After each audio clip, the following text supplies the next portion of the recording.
Hey everybody, welcome back. Today I'm gonna do a perfume video for you. Now I have two of these that I'm probably just gonna drop at the same time because I do have, I think, 11 perfumes that I'm gonna review. These are all ones that I have bought blind from FRAGRANCENET, never smelled them before, and I figured I would just purchase them and see how it turned out. So first things first, I am not a perfume expert. I am just a perfume enthusiast. I like to wear it. I like what I like. I don't like what I don't like. So basically, I will probably butcher the names, and the notes I got directly off from FRAGRANCENET, which is what I used as the basis to purchase these. So if they are incorrect or not to your liking, well, take it up with them. There you go with that. I'm only saying this because it seems like my perfume videos attract very negative people, and I'm not an expert and I never purport myself to be, so don't expect that. If you want this to be a very technical perfume video, this is not for you.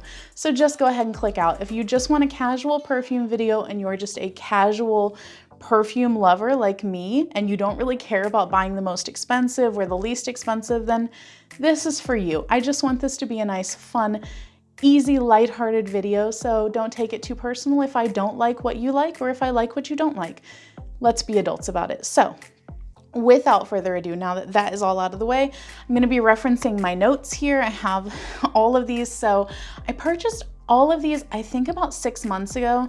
I intended to do it as like a summer scents video and then just never got around to it. So I do have some celebrity scents that I will be reviewing in a different video.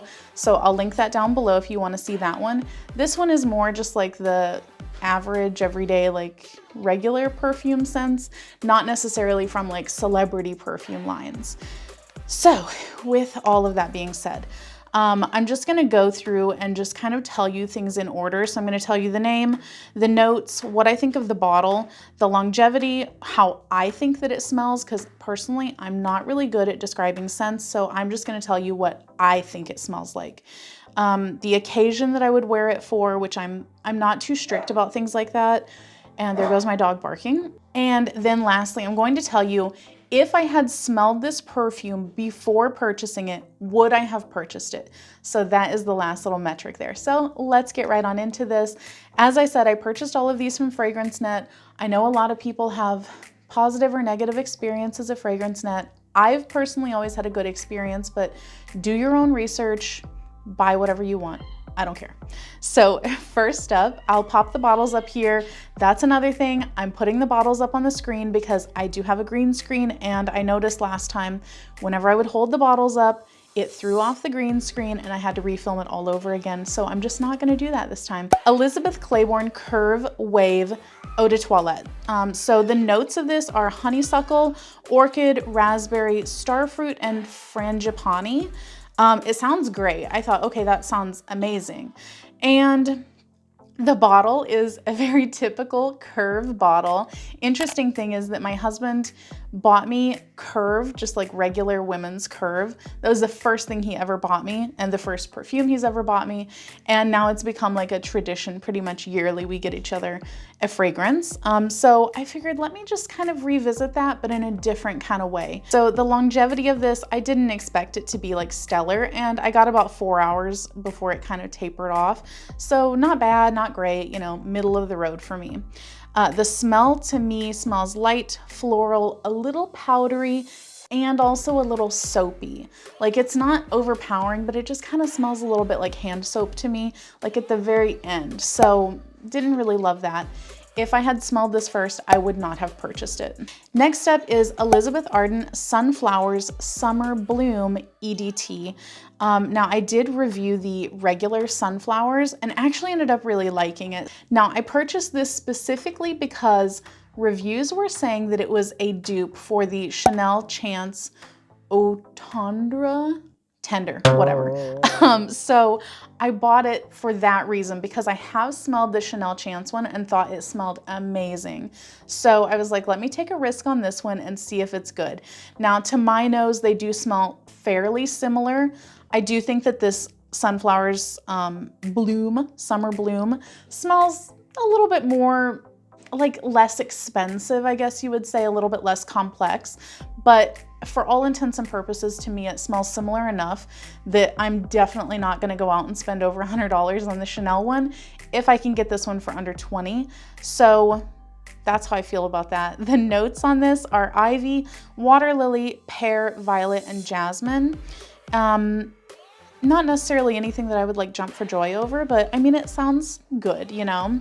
The bottle, very plain but iconic, and I do feel like this one looks better than the regular Sunflowers one because the liquid is clear, so it just gives it like a more modern look to it versus the original Sunflowers just seems very, very 90s to me, but same with this one, it's not anything spectacular. The longevity on this one, which I kind of expected, is around 4 hours, nothing, you know, like crazy, but it does smell so good that I don't mind putting it back on over and over if I need to. The smell of it to me smells floral, light, fresh, kind of like walking through just a garden, you know, just a general like floral smell. And the occasion, I would say you could wear this anytime, day or night. I don't really feel like it's too one way or the other. And if I had smelled this first, would I purchase it? Absolutely. I love the scent of it. Next up is Elizabeth Arden Green Tea Tropical EDT. The notes on this are lychee, passion flower, green tea, magnolia, and musk. And I thought, okay, that sounds pretty good. And I wanted something that smelled very summery because of course I was buying these like in springtime and I wanted some kind of summer scents. And I thought, okay, that sounds decent. So the bottle, plain but cute. It's very 90s. I do like the green and the pink, you know, it looks kind of like childhood to me, like early teen years, you know, so it's a little nostalgic. The longevity on this is not great. I get about 3 hours before it wears off, but it does smell really nice. So I feel like that's a good trade-off because again, it is a very inexpensive perfume. I think I paid under $20, maybe even under 15 with the coupon. So it's a good price for it. To me, this smells light, fresh, and like green tea with a little bit of citrus mixed in. And the occasion, I would say, is definitely more daytime than nighttime.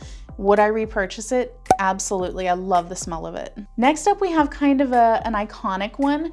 Now, it's Calvin Klein Eternity Moment EDP. And the notes on this are melon, raspberry, lychee, Chinese pink peony, and jasmine. I thought I said jasmine twice, guess not. So I read those and thought, ooh, I love the smell of melon. I love raspberry. So hopefully this is gonna be good, right?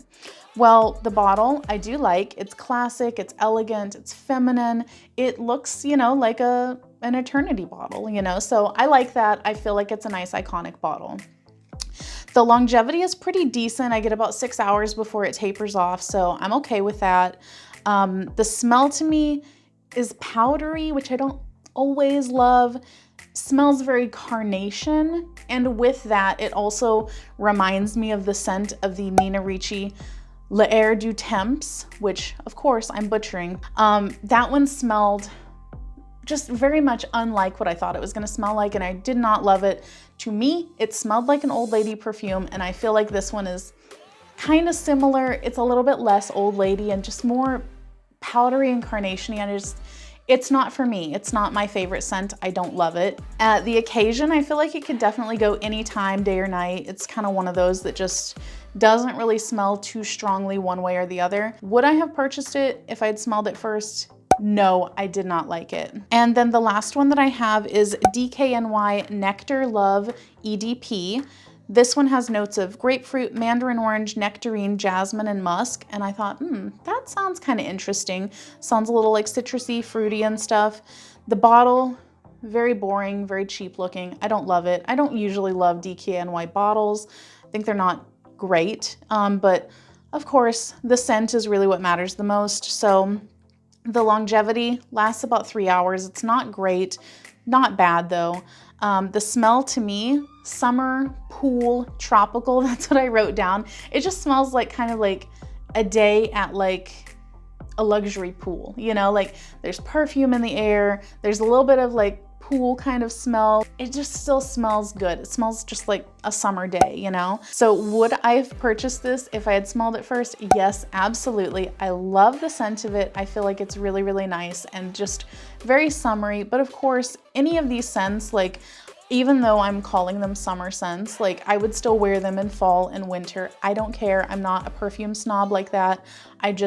I will wear anything that I'm just in the mood to wear. And sometimes in winter you want like a pool day, you know, so screw it. I don't care. So guys, that is my blind purchase perfume reviews of those 5 fragrances. Check the link down below. I will link the celebrity one that I'm doing next. And that's that. I hope that you guys enjoyed this video. I hope that you got some good recommendations out of it, or maybe some to stay away from. And drop me your favorite kind of like summertime scents down below. I'll catch you guys next time. Bye.